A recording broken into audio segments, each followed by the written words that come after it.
Hi, thanks for tuning in to the second video of the NitroBrew Kettle System series. In this episode, we're going to talk about safe usage of the system. So first, let me start by talking about the compressor. When you get your NitroBrew Kettle System, the compressor will come preset to 45 PSI. That's the absolute max that you could use with the Kettle Systems. You're free to experiment between 30 and 45 by lifting here and adjusting. Second, I want to talk about the proper lidding of the kettle. So once you've poured your beverage in, you're going to place the lid a little off center from the handle until it's flush. Okay? Then lock into place. So I'm not going to be able to get that off. Okay? Let's try it out with some coffee. Pour that in. I turn on my compressor, max 45 PSI. Place the lid on flush and lock it into position. And from there, I'm going to charge. Now this step, you could use one of two things to make sure that the kettle is done charging. You can use your ear or you could use your eyes. If you're in a loud coffee shop, oftentimes you're not going to be able to hear the compressor shut off.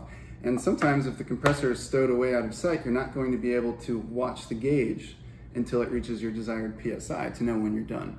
So in that case, I would recommend just leaving the kettle pushed into the charger for about 10 seconds.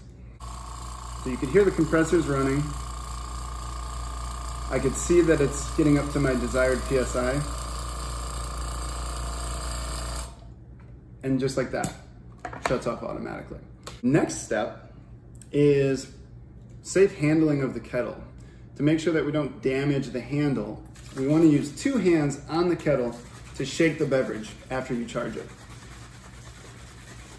This you could do for about 5 to 10 seconds. And to make sure that the kettle took its charge on a flat surface, it should spin like this.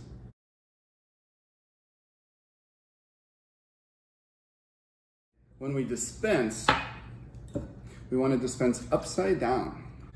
That way the beverage is down here and all of the excess air and gas is up here. So we dispense upside down, just like so. And then this is very important too.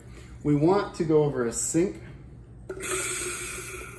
or something like that to vent out the excess pressure before we remove the lid. In safe washing, you can take out the gasket. We have a locking feature here if you push in and turn. Okay? And all of this is now good to go into your dishwasher.